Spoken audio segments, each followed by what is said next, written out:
Assalamualaikum warahmatullahi wabarakatuh. Saudara-saudaraku para petani karet, selamat pagi. Oke, kita kembali lagi di channel saya. Ketemu lagi ya di channel Bang Ali MTV. Oke, yang belum subscribe mohon bantuannya subscribe biar saya lebih bersemangat dan berbagi pengalaman. Oke, nanti ini menjelaskan tentang memperbanyak produksi getah dan membuat rumus atau cara dari getah yang encer diproses menjadi getah yang kental begitu. Karena ada pertanyaan dari kemarin, itu siapa lupa saya, itu menanyakan getah yang encer untuk gimana supaya menjadi kental. Jadi kalau saya menggunakan metode seperti ini. Karet itu kalau setiap hari disadap itu kalau karet alam ya, bukan karet setek maksudnya. Kalau karet setek pun juga ada yang encer. Itu jangan setiap hari disadapnya. Nah, jadi kalau tidak setiap hari itu dengan metode AB, sekarang sadap besok libur, sekarang sadap besok libur. Jadi ada jeda waktu getah itu istirahat. Jadi itu bisa membuat getah kita itu menjadi kental dan deras, juga bobot juga selisih. Dan untuk nanti gini ya, jadi ada pertanyaan, kalau sadapnya tidak tiap hari otomatis produksi getah berkurang. Jadi caranya begini, kalau saya menggunakan metode pemberian obat perangsang getah untuk memaksimalkan getah itu supaya lancar keluarnya. Jadi kalau satu hari libur, satu hari sadap, dengan menggunakan obat perangsang getah itu bisa tetap stabil, tidak berkurang walaupun kita sadapnya tidak tiap hari. Dan itu bisa meringankan pekerjaan. Dari seandainya 2 hektar, jadi kita hanya perharinya itu menyadap 1 hektar, dan yang 1 hektar lagi libur. Besoknya yang libur itu kita sadap, dan yang kita sadap sekarang itu libur. Itu bisa membuat getah kita itu kental. Dan untuk informasi menurut saya ya, ini obat perangsang getah, kalau di karet dikasih obat perangsang getah tapi tidak diliburkan, itu sangat berbahaya. Itu karena pengeluaran getah pada pohon tersebut itu tidak beraturan atau dimaksimalkan, bahkan dia itu akan mampet atau berhenti, itu kan susah karena ada obat perangsangnya. Itu pohon akan kekurangan nutrisi dan akhirnya rusaknya itu tidak langsung kelihatan. Jadi dari pemulihan setelah luka sadap ini berlambat gimana ya, pokoknya terhambat. Jadi nanti kalau tidak diimbangi dengan pupuk atau dengan metode DAB, itu pemulihannya itu akan tipis, dan kedepannya kalau luka pulihan itu disadap suatu saat nanti itu tidak akan maksimal, bahkan akan lebih rendah daripada kulit yang pertama, walaupun itu dikasih obat perangsang getah. Dan untuk mengurangi atau menyetabilkan obat perangsang getah itu harus diimbangi dengan pupuk. Kalau tidak dengan pupuk, apalagi tiap hari disadap, itu akan sangat berdampak buruk pada pohon karet kita. Jadi harus diimbangi dengan pupuk yang rutin.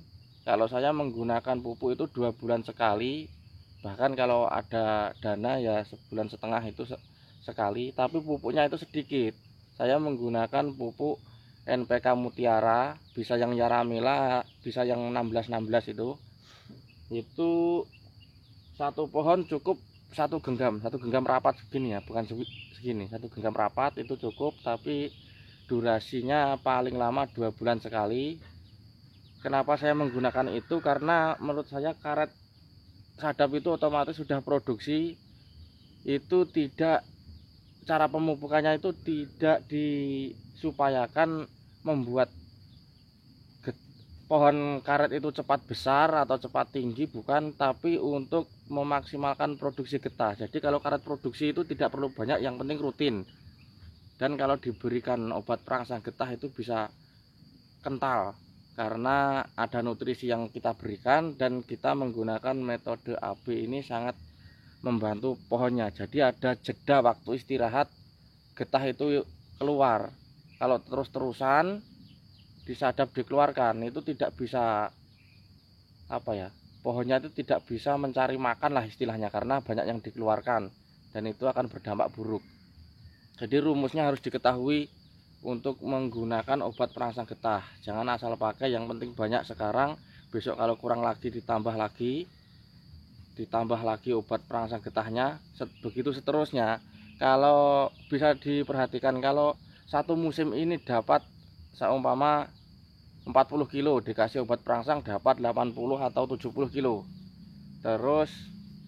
Tapi terus tidak berhenti dan tidak melakukan pemupukan atau metode AB seperti yang saya bilang tadi, itu bisa dipastikan bahwa musim depan itu untuk mendapatkan 60 kilo itu susah. Jadi istilahnya itu yang satu musim itu bisa 80 kilo dikasih obat perangsang getah, musim kedepannya kalau tidak dikasih obat perangsang getah, biasanya itu produksi getah tambah tahun tambah banyak.